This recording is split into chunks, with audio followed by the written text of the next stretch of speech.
I've actually been going to open mics a lot recently, just listening. For psychological examinations of people.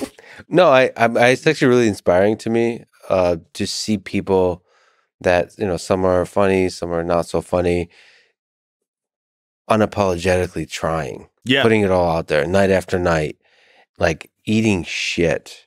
Yeah. My favorite is when, you're talking about like 5 people in the audience and the jokes are just not landing. And they still, I don't know, it feels like even just empathetically, there's few things as difficult as that. It's hard.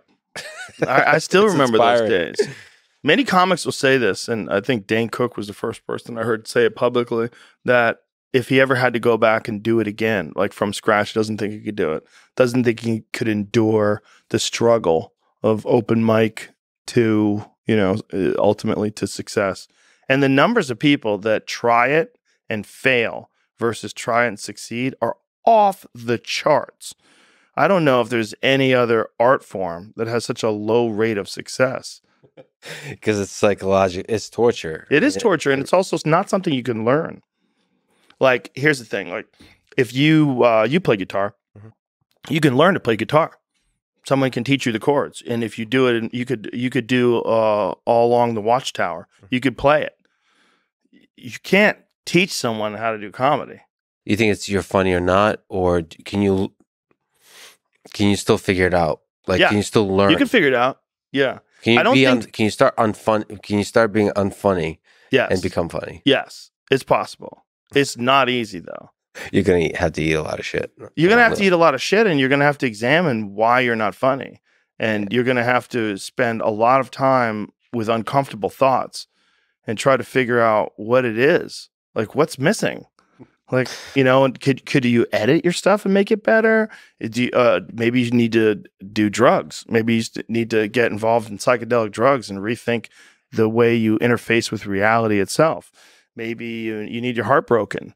Maybe you need to be in love. Maybe there's a lot of maybes there. Like, maybe you just need more life experience. But, when I started comedy, I was 21 and I was a moron. I had no information. I could do impressions of people and I could talk about sex. Yeah. Those are the things that I was interested in back then. I mean, if I was talking philosophically, I didn't have a philosophy. I didn't have a unique perspective on life. I hadn't experienced much.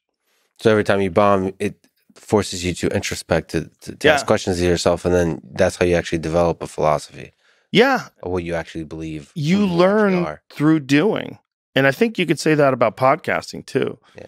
I'm certainly way better at having conversations than I ever was when I first started doing comedy. Or, excuse me, when I first started doing podcasts. You learn. Stick with it, kid, because one day you'll be able to interview Donald Trump.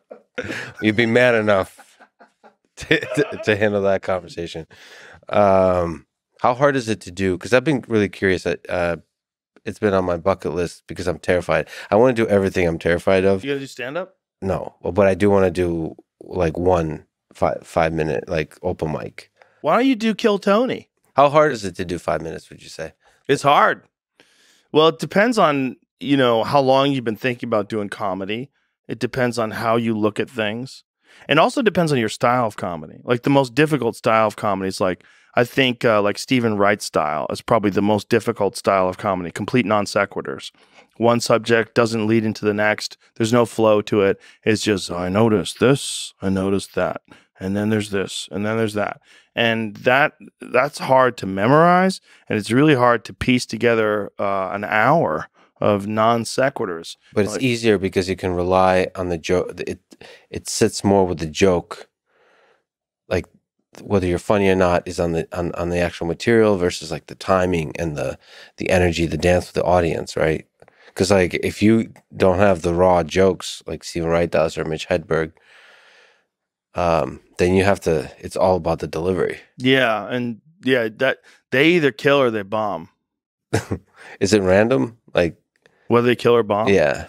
Well, in the beginning, I mean, you're essentially a different person every day of your life. You're similar, but you're more tired, you're more rested, you're exhausted, you're refreshed, you have vitamins and food and nourishment in your system, You just get your heart broken. You haven't slept in days. You're a different person all the time. And you go onto that stage. You're in the neighborhood of who Lex Friedman is. You're in the Lex Friedman neighborhood. Which Lex Friedman am I going to get? Yeah. Energy levels. Yeah. It depends. It all depends. But the other thing with Kill Tony is it's videotaped. It's so you eating shit is on there forever. Forever. The world can see it.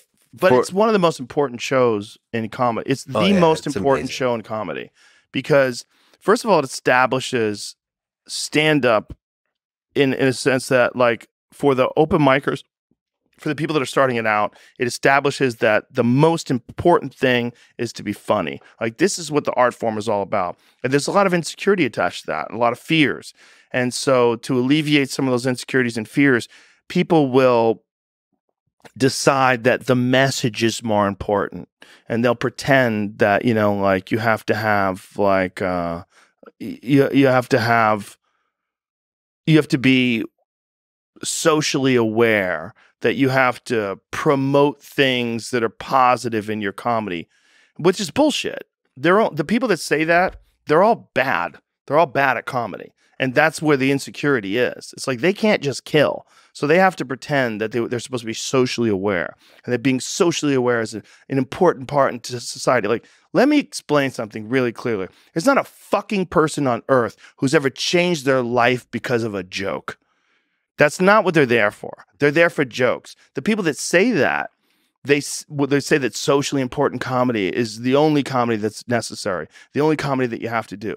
That is just because they suck. Yeah. That is it. It's like the cop-out is that they can't do the real comedy. They can't crush. It's not like someone goes from being, take like Shane Gillis, one of the best comics up and coming right now. He's fucking fantastic. I can't recommend enough seeing that guy live. I work with him in Irvine, and I hadn't seen like his whole set. I was crying. I mean, he's so good. I heard he's a racist, so I haven't listened to any of his material. No. He's so good. And his comedy is just trying to be as funny as possible. Yeah.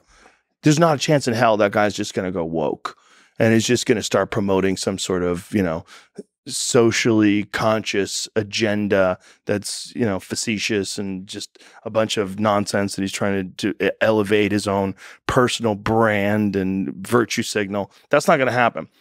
The thing about Kill Tony is, in that, because you only have 1 minute, and because it's live, and because you don't want Tony shitting on you or everybody else shitting on, everybody's just gearing up to try to be as funny as possible. And no one cares if you are gay or straight or Asian or black or trans or non-binary. Nobody gives a fuck. Are you funny?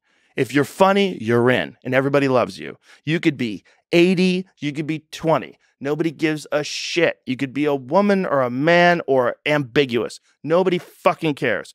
Are you funny? And that's the most important thing for a community of comedy, to really promote comedy.